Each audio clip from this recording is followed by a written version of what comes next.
The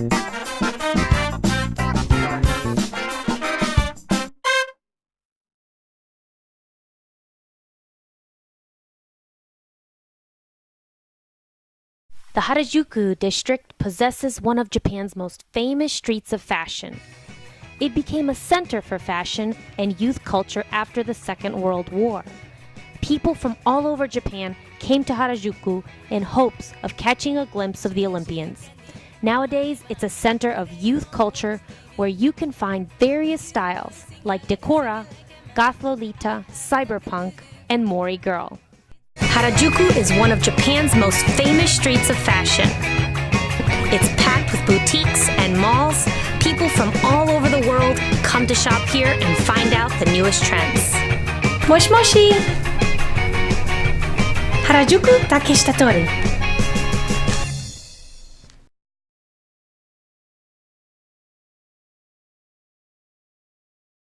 For years, Japanese consumers struggled to stack and store these spherical pieces of fruit in their tiny Japanese refrigerators.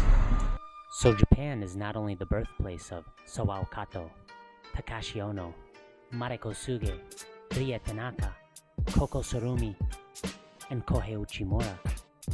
It's also the birthplace of the Cuboid Watermelon.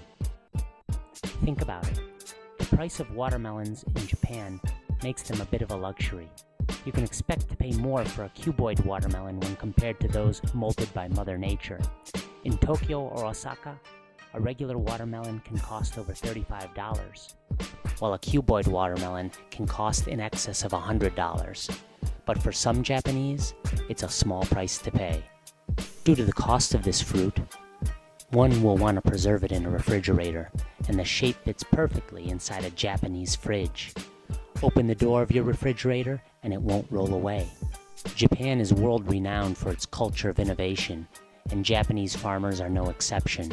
Over 2 decades ago, a forward-thinking farmer on Japan's southwestern island of Shikoku solved this dilemma.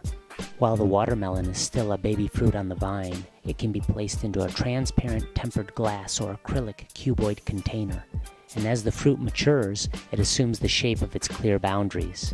Since the original design, tetrahedron-shaped watermelons and heart-shaped watermelons have hit the Japanese market. And just like a lot of things about Japan, these man-molded novelty fruits are just plain cool.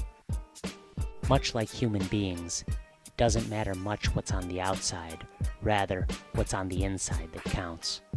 That being said, you have to confess, there's just something coolly defiant about these novelty watermelons that break the rules Mother Nature has set down. What are your thoughts of the death of the Perfect 10?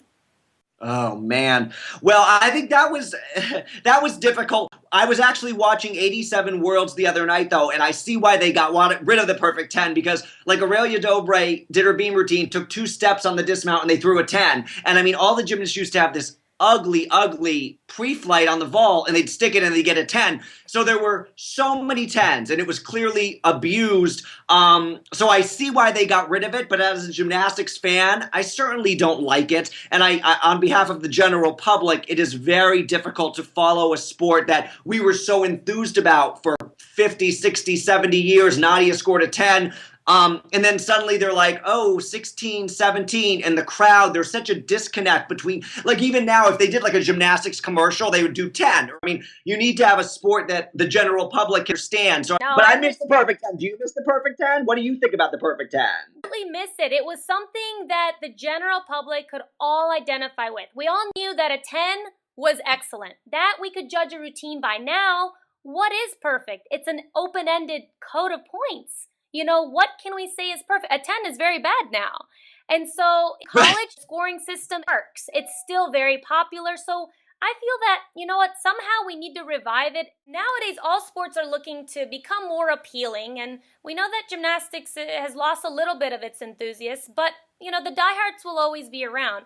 How can gymnastics be more entertaining for the audiences? The thing is, the audience will come back if they're more engaged and they know. Like I just think you're right in that if they just show up for the Olympics, they'll see them and then they'll forget about them. But I don't know why it's not on TV more. I don't know why. I think NBC. No offense to Tim and Elfie, but I feel like also they need some new commentators, because the commentators, when you watch the same commentators for 20 years, you know exactly what they're going to say. And Tim and Alfie are great, but Tim always says, that's catastrophe. You know exactly, like figure skating had Dick Fleming and Peggy Fleming and Dick Button for all these years, and it gets so tedious to hear the same thing. And her spot, they say the same thing. So I just think they need some sort of new commentary to kind of get the American brain going in a different direction, because it's been going the same direction since like 91 with the two same people telling the same story as NBC wishes it to be told.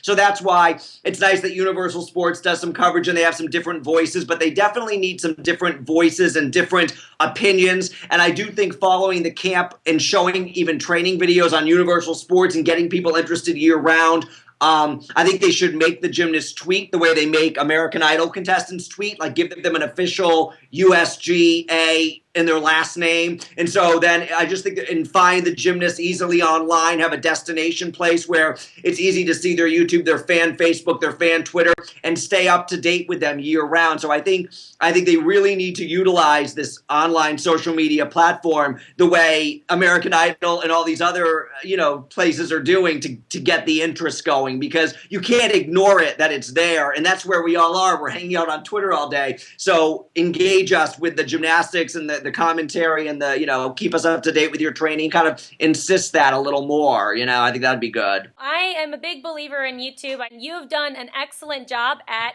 making it work for you. So, well, we know that you're big on persona, and much of your success in the new era of media has been personality driven.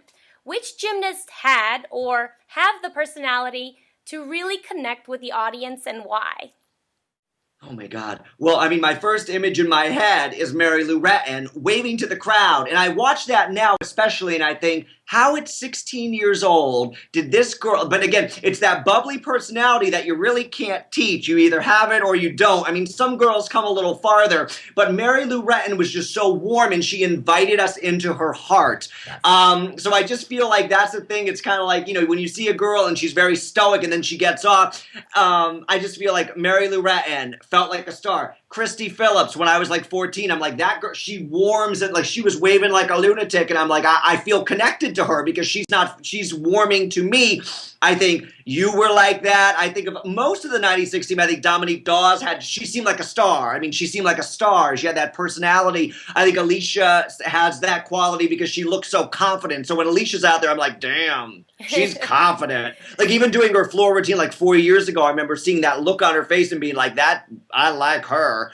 And they're like, Svetlana Horkina, Svetlana Boginskaya. I mean, these were women who it was like, oh my God, like they just had they would come on the screen of the TV and it'd be like, ooh, I mean, they were stars, and I loved their confidence and I just loved them. Very valid points, and we really thank you for sharing those opinions with us. Well, thank you for having me. Once again, you can experience more of Michael Buckley on his show, What the Buck, at youtube.com/BUCK, and follow him on Twitter at Buck Hollywood. Thanks so much, Michael. Mr. Buckley, toodles. Toodles.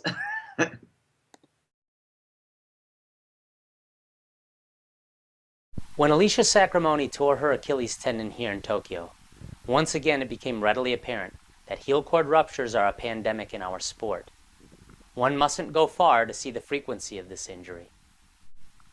Merely do a search of Achilles tendon injuries on International Gymnast website, and you'll produce over 50 related articles. And while there appear to be survivors of the outbreak, like Oksana Chusovitina, Fabian Hambushin, the wave continues as 2008 Olympic bronze medalist in the all-around, Benoit Caranob, has yet to return to the French contingent, and Romania's Olympic gold medalist from Beijing, Sandra Izbasha, had to leave Tokyo prematurely when her Achilles flared up in training. The FIG honchos ought to be ashamed of themselves. The same folks who like to claim they're caretakers of our sport are doing little to avoid its destruction. The flood of Achilles tendon injuries have not merited so much as one official study to explore a potential solution. Now, nobody's naive enough to believe that our sport will go without injuries. That will never be. But you would think the FIG officials would be as diligent about preserving the health of our stars as they are about finding ways to increase the popularity of gymnastics. But right now, they don't. The Achilles tendon is the strongest, thickest tendon in the body, and it's responsible for transmitting force from the calf to the foot. It's set quite a distance from the ankle, and perhaps the main reason for its vulnerability. Cadaveric studies have shown a decrease in the blood supply in the mid-portion of the Achilles, about a ½ inch to 2 inches above its insertion. And it's thought by much of the medical community, not by me, that this causes the tendon to be less resilient to repetitive microtrauma. The fibers of the tendon actually twist as they meet the heel cord at its anchorage point.